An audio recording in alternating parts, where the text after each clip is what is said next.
Pai, do Filho e do Espírito Santo. Meus queridos, para refletir o livro de Jonas, porque o Padre Ângelo já deu início a essa reflexão, e eu então não vou tomar, Padre Ângelo falou do primeiro, segundo, talvez ele não tenha citado isso, mas ele falou do primeiro, segundo e terceiro capítulos do livro de Jonas. E eu vou falar de um único capítulo, que é o último capítulo, que é o quarto capítulo do livro de Jonas. Mas para chegar aqui, nesse livro de Jonas, primeiro eu preciso, creio, lembrar a vocês que a nossa lógica humana é sempre diferente da lógica divina. A lógica divina, Deus tem uma maneira de ver, Deus tem uma maneira de pensar, Deus tem uma maneira de agir, e nós, exatamente por causa do pecado, por causa da nossa fraqueza humana, por causa das nossas limitações humanas, então nós temos uma outra lógica, nós temos uma outra maneira de ver, nós temos uma outra maneira de entender os fatos que acontecem na nossa vida. Às vezes está ali um palmo do nosso nariz e a gente não consegue ver, não tem capacidade de entendimento. Isso também tem a ver com a nossa maturidade humana, espiritual, tem a ver com tudo que a gente já experimentou na vida, que isso nos ajuda a entender a vida de uma maneira também diferenciada. Por isso existe um ditado aí popular, né, que os pais costumam falar para os filhos: quando você estava indo com a farinha, eu já estava voltando com o bolo pronto, né? Então, gente, existe uma lógica divina e existe uma lógica humana. A lógica de Deus é uma lógica cheia de bondade, é uma lógica cheia de compaixão, é uma lógica cheia de misericórdia. Essa é a lógica divina, que nós às vezes não conseguimos entender nada daquela lógica, nós não conseguimos, nós olhamos para aquilo e nós falamos: nossa, eu não estou entendendo, porque às vezes a gente não consegue mesmo. Eu não vou me lembrar mais quando, mas eu me lembro de uma reflexão numa missa que eu fiz com vocês, num domingo desse aí, que isso eu me lembro que eu comentei assim com vocês: olha, se a gente não tiver da nossa vida um olhar sobrenatural, a gente não entende a mão de Deus. Porque a gente costuma ter um olhar da nossa vida puramente terreno. E se eu olhar para a minha vida de maneira puramente terrena, gente, mundo de coisa vai passar e eu não vou entender. Porque a minha lógica humana é diferente da lógica divina. A lógica divina, então, é uma lógica que tudo entende. Não é isso que diz a carta de São Paulo aos Coríntios? A caridade tudo suporta, a caridade tudo entende, a caridade tudo perdoa. Deus é a própria caridade. Então Deus, ele é aquele que entende, ele é aquele que verdadeiramente acolhe, é aquele que verdadeiramente é amoroso conosco, ele é rico na misericórdia, é rico. Gente, a nossa misericórdia, desculpa gente, mas a nossa misericórdia é uma bobeira, sabia? A nossa misericórdia. Já viu como que a gente é, né? Claro que já viu, né? Não sei se já parou para pensar, mas a gente perdoando, como é que nós somos pobres? Como é que nós somos carentes? Alguém nos faz uma, duas, e você fala: fulano, você já me fez 2 vezes, fulano. Conta quantas você já fez com Deus. Imagina se ele fosse falar isso para a gente. Padre Marcelo, fulano de tal, sabe quantas você já aprontou? Então a misericórdia divina, ela é rica mesmo, Deus ele é rico. Essa é a lógica divina. A lógica humana é diferente. A nossa lógica humana, ela é toda baseada nos nossos gostos humanos. Nós temos isso. Nós gostamos desse e não gostamos daquele, né? Nós abrimos o braço para esse, mas já não abrimos o braço para aquele. É a lógica humana. Então, a lógica humana é aquela que elege um e deixa o outro de lado. A lógica humana, ela diz assim, me diz se não é verdade se você pensa isso, mas a lógica humana, ela pensa assim, ó, fulano que me fez tal coisa, é ele que tem que vir a mim. Não é assim a nossa lógica humana? Agora, olha a lógica divina como que é. Nós ofendemos a Deus com o nosso pecado, mas foi Ele que veio do céu ao nosso encontro. A lógica de Deus é outra, é diferente da minha, é diferente da sua, é diferente da nossa maneira de entender, da nossa maneira de ver. Exatamente isso, porque a nossa lógica humana ela é assim, ó, eu quero misericórdia para mim, mas eu sou duro com o outro. Quem é que não quer misericórdia? Todo mundo quer. Quem é que não quer ser julgado por Deus pela misericórdia divina? Nós, todo mundo quer. Mas às vezes a gente é tão duro com o outro. Às vezes a gente vai no outro e... A gente quer misericórdia para a gente. Olha como funciona a nossa pobre lógica humana, como nós somos fracos, como nós somos pecadores, como nós somos cheios de imperfeições. Na parte da manhã desse dia, o Padre Ângelo falou com vocês sobre aquela missão de Jonas, sobre o papel de Jonas, e mostrou para vocês que Jonas relutou e muito para cumprir a vontade de Deus, para fazer a vontade de Deus. Que ele tentou arrumar argumentos, explicações, não, eu não vou para lá, eu vou para um outro lugar. E tudo começou porque Deus pediu a Jonas que Jonas fosse, como que era mesmo o nome daquela cidade? Nínive. Eu tenho a impressão que ele não deve ter tocado nisso, mas Nínive era a capital da Assíria. Falou? Os assírios eram um povo muito bonzinho, não era? Não era nada. Os assírios eram ruins pra caramba. Os assírios eram conhecidos naquela época como o povo mais violento que existia.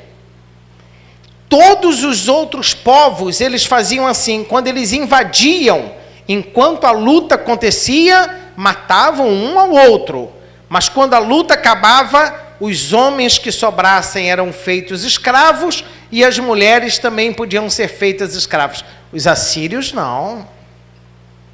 Os assírios, os homens que sobrassem, todos morriam.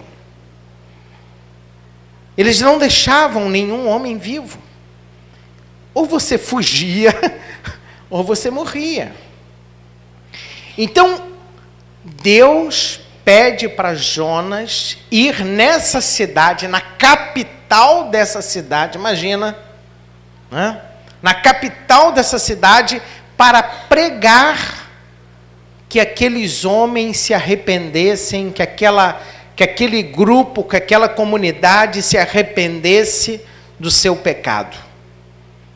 Então os assírios, além de ser um povo grosseiro, um povo pagão, eles usavam métodos muito doídos com os povos aos quais eles invadiam.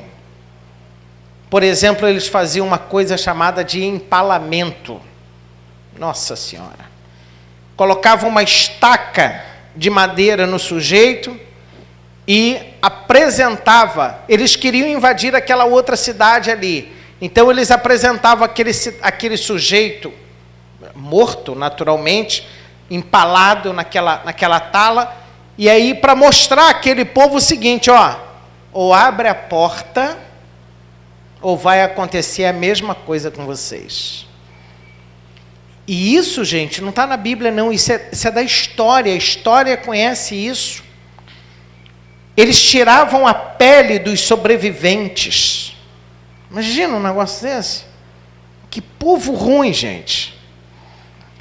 E aí, quando foi no ano de 721, olha só, hein, presta atenção na data, porque é importante.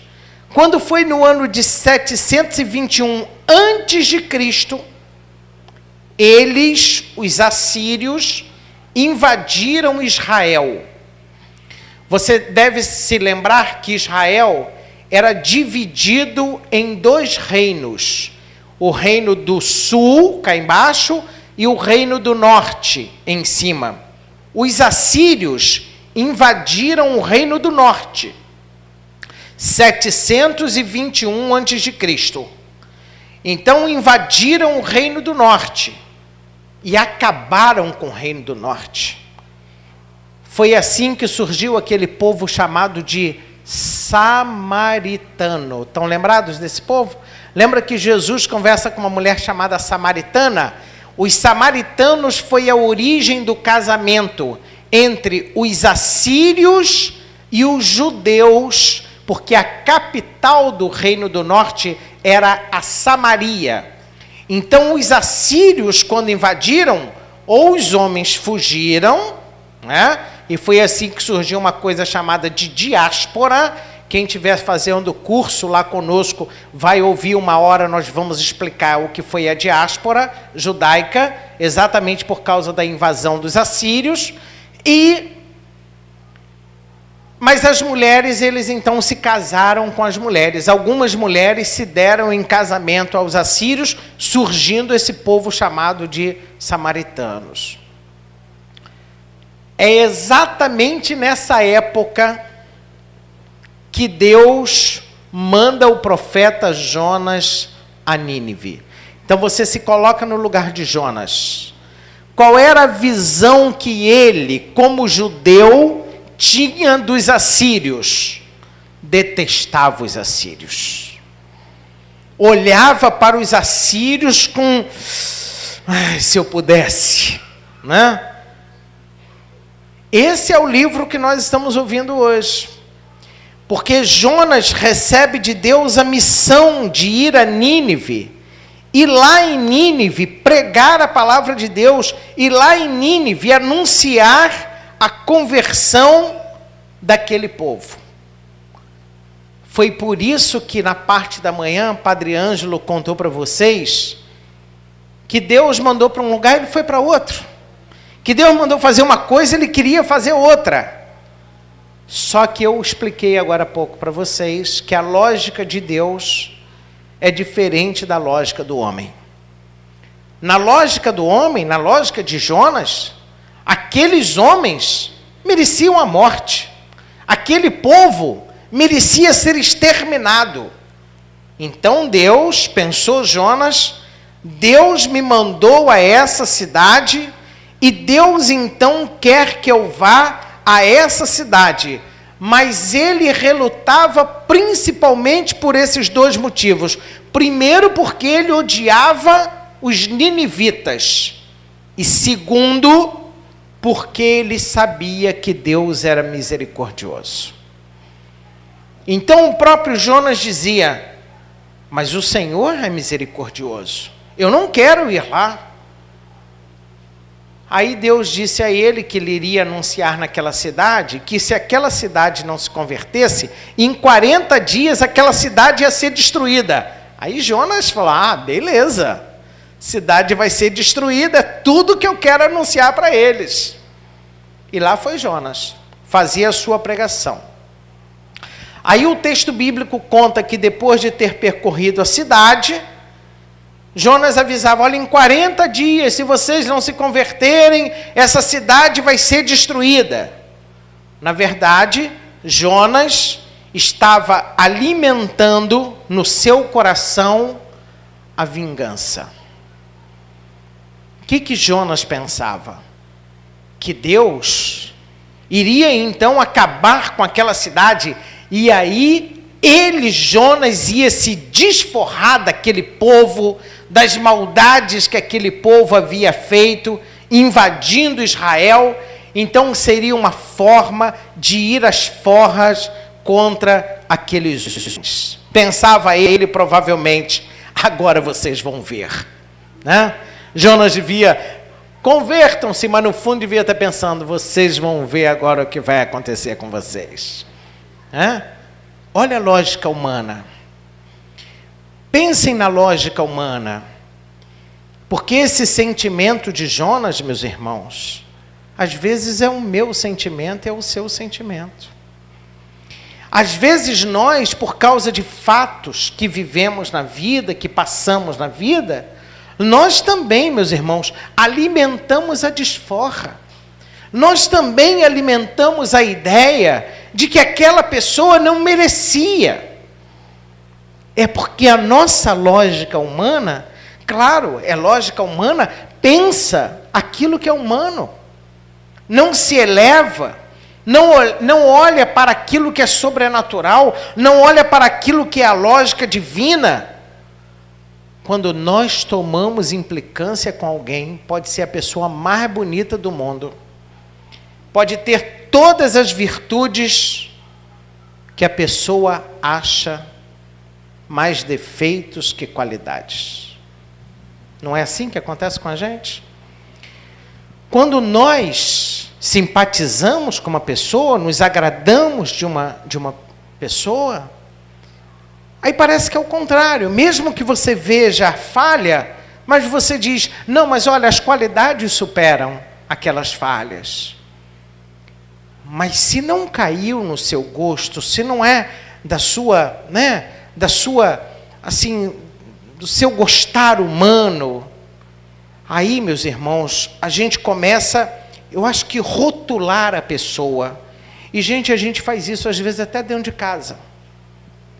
Até nas relações humanas de família. Quantos problemas nós temos de sogra, de genro, de nora, dentro da nossa casa. Então, meus queridos, quando nós remoemos uma ofensa, e você já deve ter experimentado isso, você passa um problema com alguém, você passa uma dificuldade com alguém, se você ficar remoendo, isso é pior para você. É porque eu não sei como é que é, eu não sei se é tricô, se é crochê, não sei que negócio. Mas quando a linha embola, eu penso que aquilo é o nosso coração, sabe? Sabe quando a gente pega uma coisa e a gente fica ali remoendo aquele assunto, mexendo naquele assunto. E olha, eu vou aproveitar para dar um conselho. Não fale para as outras pessoas, por dois motivos.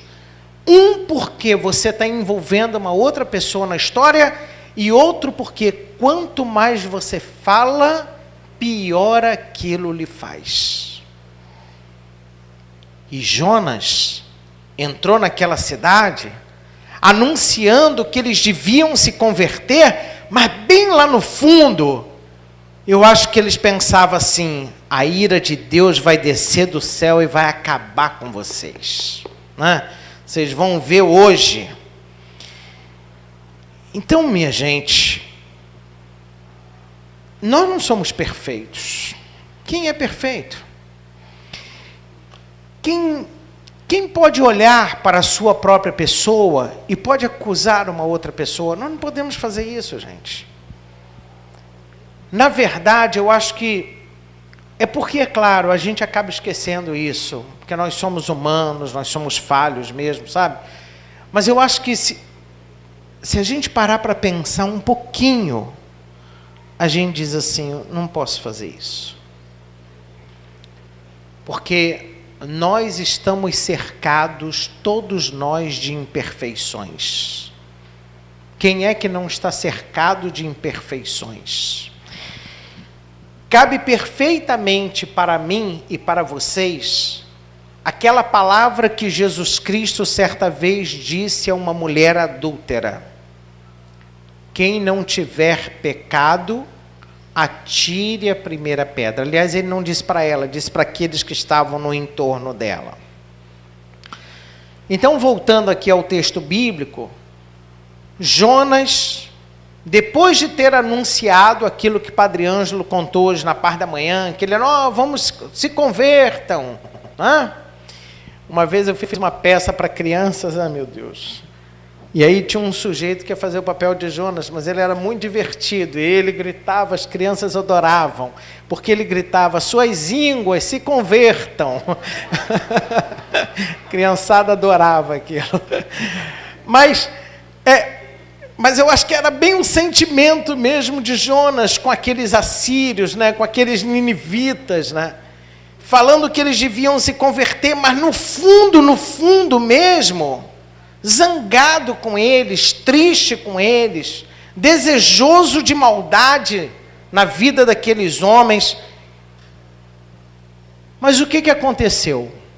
Com a pregação, lá no capítulo 3º, no versículo 10º ainda do capítulo 3º, disse que aqueles homens se arrependeram, talvez para a surpresa de Jonas, mas Jonas se esqueceu que quando o ministro de Deus fala, é Deus que age, é Deus que toca, é Deus que converte, não é o homem.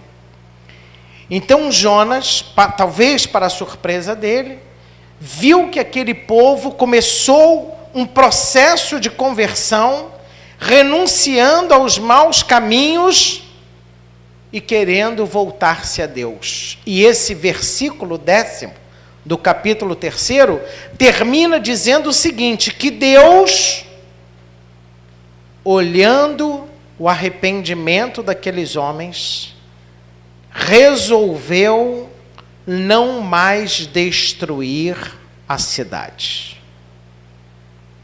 A lógica divina é uma e a lógica humana é outra. Capítulo 4º. O que aconteceu com Jonas? Ficou indignado. No capítulo 4º, versículos 1º e 2º, ele diz assim, Jonas ficou profundamente indignado com isso e muito irritado. E dirigiu então ao Senhor esta prece: Ah, Senhor, era bem isto que eu dizia quando eu estava ainda na minha terra. É por isso que eu tentei esquivar-me, fugindo para Tarsis, porque sabia que sois um Deus clemente e misericordioso, de coração grande, de muita benignidade e compaixão pelos nossos males. Ou seja, perceba que Jonas ficou triste, porque Deus foi bom. Perceba que Jonas, dentro da pobreza humana, e aí revela a nossa pobreza humana, mas como Jonas ficou triste por causa da misericórdia divina, por causa do amor divino, por causa da bondade divina. Ele esperava vingar-se, não admitia da parte de Deus a misericórdia. E mais uma vez eu acho que nós nos parecemos com ele. Às vezes alguém diz assim, fulano na igreja? Igreja é lugar de pecadores. Ou não? Porque me parece que esta frase é uma frase de alguém que talvez se julgue num patamar, numa situação, numa posição, que ao ver aquele irmão aproximar-se de Deus, diz, como é que pode? Mas esse cara era não sei o que, era assim, era assado. Parece que fica também indignado, porque a misericórdia de Deus é para todo homem, porque a bondade de Deus é para todo homem, porque o amor de Deus é para todo homem. Mas, gente, o fato é que Jonas ficou tão aborrecido com essa história, tão zangado com essa misericórdia divina, tão triste com essa misericórdia divina, que os versículos de 3 a 5 mostram que ele não deu mais nenhuma atenção ao Senhor. Porque Deus depois disse assim para ele, ele ainda continuou falando, agora, Senhor, toma minha alma, porque me é melhor a morte do que a vida. Olha a pobreza do homem. Porque para mim é melhor a morte do que a vida. Ou seja, em outras palavras, o Senhor deu vida para eles, então eu prefiro a morte. Não era para o Senhor ter feito isso. Era para o Senhor ter mandado um fogo do céu, ter acabado com eles. E aí continua o versículo 4. O Senhor respondeu-lhe, julgas que tens razão para te afligires assim? Olha o versículo 5. Então saiu Jonas da cidade e fixou-se ao oriente. Ele não respondeu à pergunta de Deus. Observaram isso aí? Deus perguntou para ele se ele tinha razão para agir daquele jeito, e aí apenas diz o versículo 5, que ele saiu da cidade e fixou-se ao oriente daquela mesma cidade, fez uma cabana para ele, e lá permaneceu à sombra, e olha como termina esse versículo, esperando para ver o que iria acontecer àquela cidade. Ou seja, eu ainda acho que ele vai mandar fogo. Eu acho que ele vai mudar de ideia, porque não é possível que ele faça isso. Esses caras são ruins demais e ele vai usar de bondade com eles. Gente, agora pensa espiritualmente isso para nós. Porque às vezes nós, na nossa pobreza humana, dentro dessa lógica humana, nós às vezes achamos até que temos mais direitos que os outros.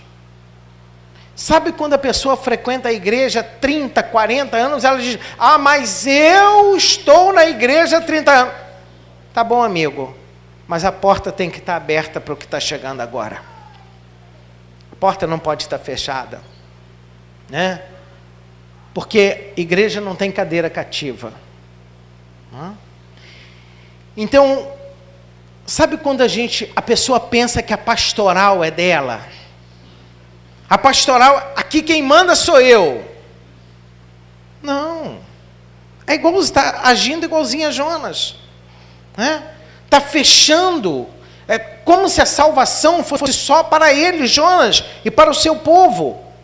Mas Deus oferece a salvação para todos. Deus abre a porta do céu para todos, por uma razão óbvia. Todos nós somos filhos de Deus. Agora há pouco ali, com um dos grupos que estavam ali comigo, em algum momento nós falamos alguma coisa sobre o amor de pai e de mãe, e eu então comentei o seguinte, olha, dentro de uma casa, você pode ter um filho que dá, aos olhos de todo mundo, dá uma dor de cabeça danado. O vizinho olha e fala, nossa, aquele filho dá uma dor de cabeça para aquela mãe. Aí eu disse, vai perguntar para aquela mãe se ele dá dor de cabeça. Ela vai dizer que não. Ela vai dizer, não, meu filho agora prometeu que ele vai tomar jeito. E ninguém mais do que aquela mãe acredita que ele vai tomar jeito. Sabe, o amor de Deus, gente, a gente experimenta isso. Obrigado, Carlão. A gente experimenta isso, gente. O amor de Deus, ele não é para essa pessoa, para esse grupo. O amor de Deus é para todo homem, para toda mulher. Deus não ama meia dúzia. Deus ama todos os filhos. É como vocês dentro da casa de vocês. Você, mãe, você, pai. Você não ama um filho, você ama todos os filhos. Agora, eu sei sim, os filhos são todos diferentes. Não é assim? Tem filho que pula no pescoço da mãe, dá uma beijoca gostosa, vai no ouvido da mãe e fala, eu te amo. Tem filho que não consegue fazer isso, talvez pela timidez, talvez dele, é um pouco mais seco, um pouco mais... Mas pergunta para a mãe se a mãe ama a todos. todos os filhos.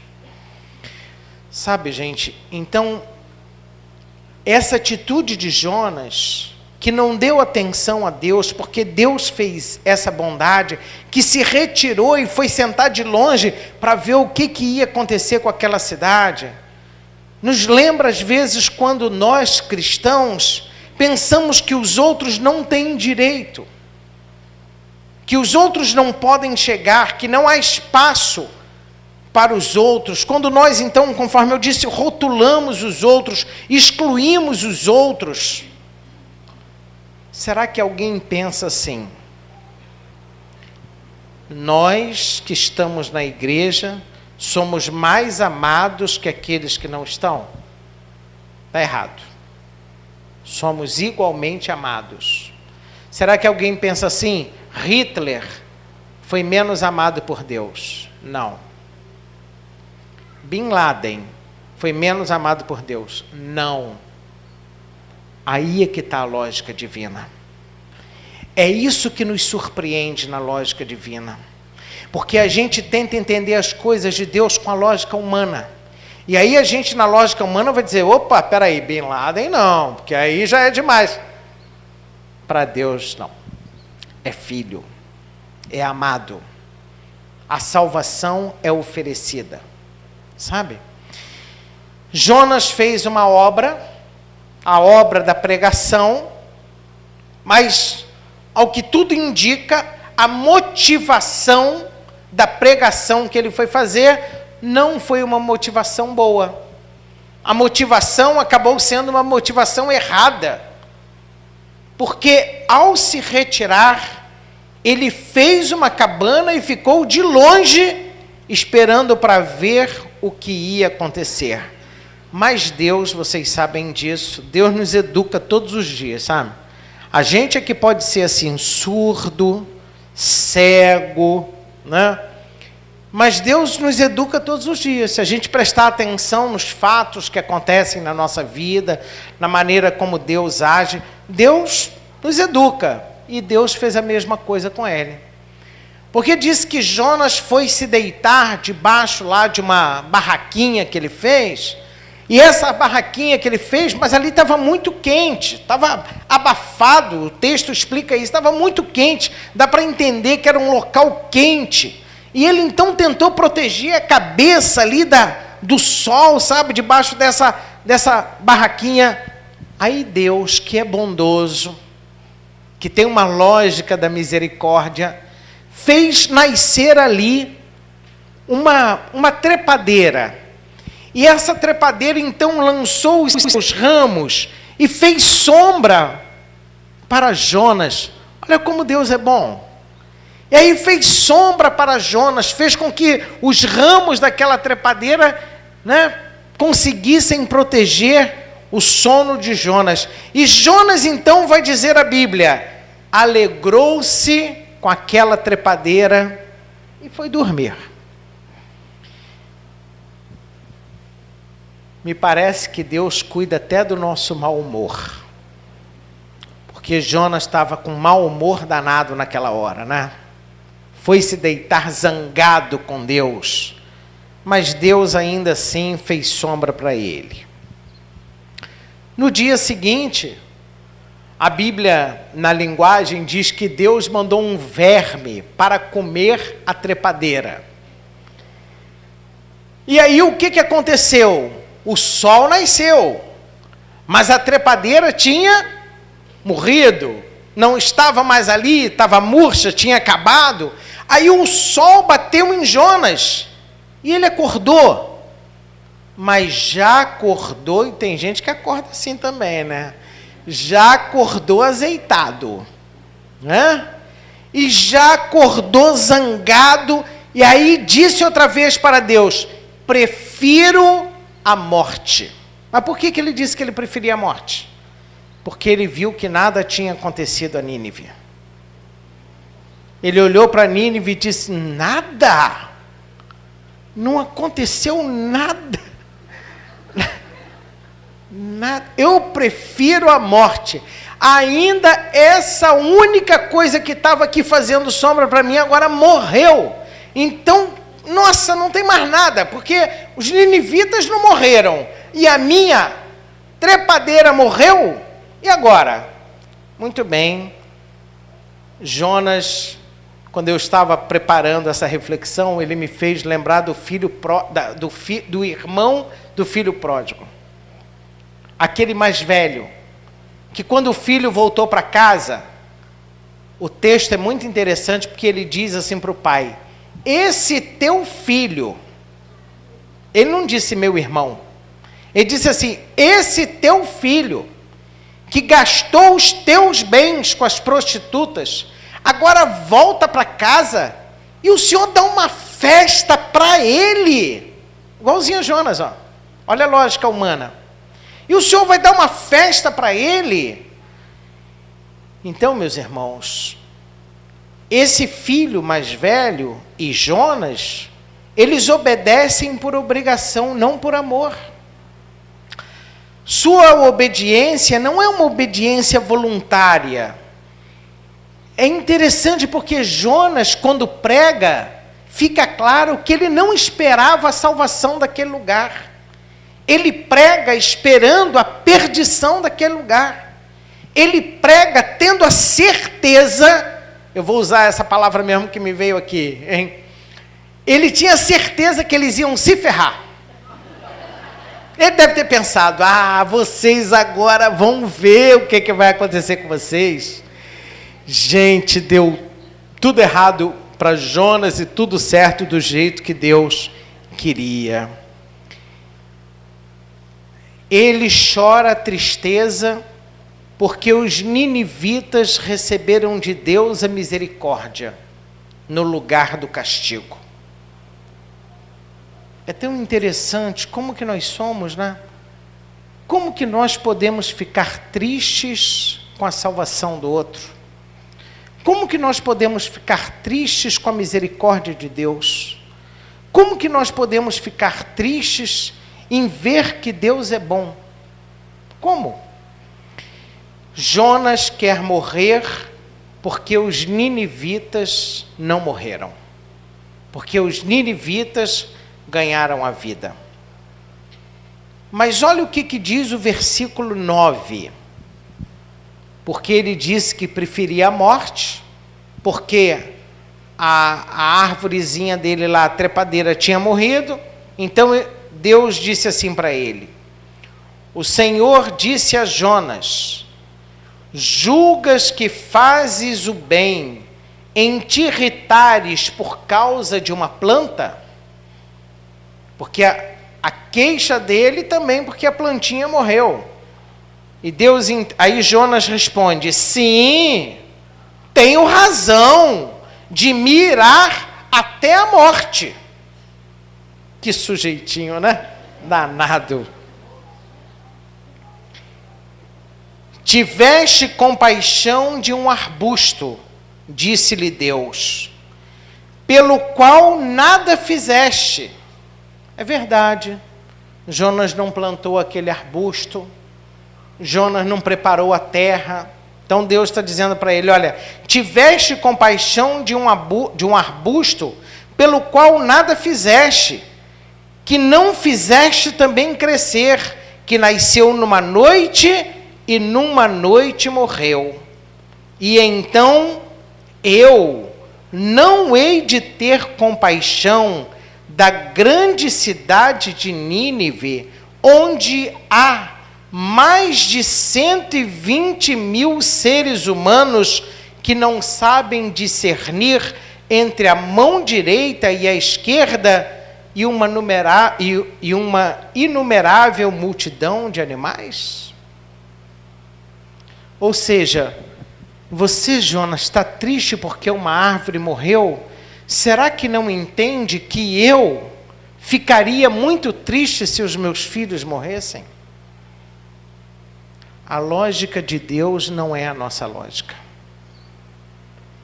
Só que a vida religiosa, só que a vida espiritual, ela pede de nós, meus irmãos, que a gente vá, pouco a pouco, adquirindo na vida o pensar de Deus. Nós não somos deuses. Mas nós precisamos também na vida, como filhos de Deus que nós somos, precisamos também olhar a vida com esse olhar mais espiritual. Sabe quando acontece um fato na sua vida, você esbraveja, reclama, e algum tempo depois você diz assim, e não é que foi bom?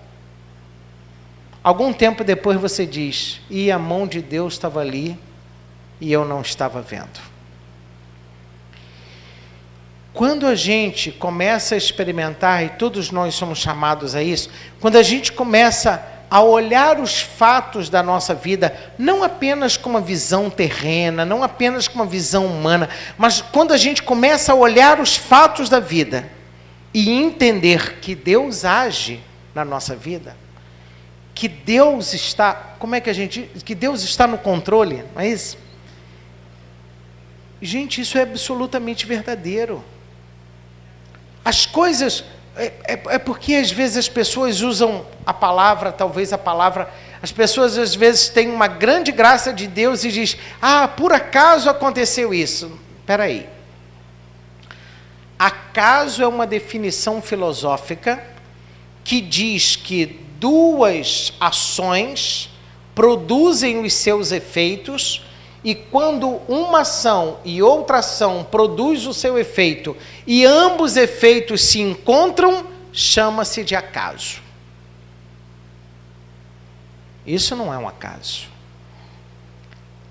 A mão de Deus rege a nossa vida. Isso chama-se de providência. É diferente. A providência divina, a mão de Deus que está ali cuidando da nossa vida, não diz lá a palavra de Deus que não cai um fio de cabelo. Toda vez que eu pentei o cabelo eu penso nisso. Não cai porque vem um monte. Não, que atrás já está ficando. Não cai um fio de cabelo se o Pai do céu não permitir. É claro que Deus não está falando de um fio de cabelo. Mas Deus está falando que Ele cuida da nossa vida. Deus está falando que Ele olha por nós. Se um fio de cabelo não é nada, gente, imagina a nossa vida. Sabe?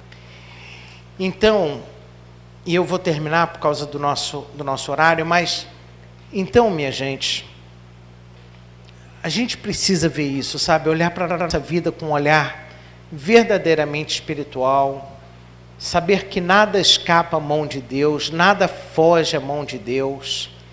E é essa lógica, a lógica divina, que nós precisamos colocar no nosso coração. Se nós não fizermos isso, gente, vai ser uma pena, porque nossos dias aqui na Terra vão passar, e nós vamos sempre tentar entender tudo só com a nossa pobre lógica humana. E aí não dá para entender. As coisas de Deus, conforme nos ensinou Jesus Cristo, buscai as coisas do alto. É lá que nós colocamos o nosso coração e é lá então que está também o nosso tesouro. Louvado seja nosso Senhor Jesus Cristo.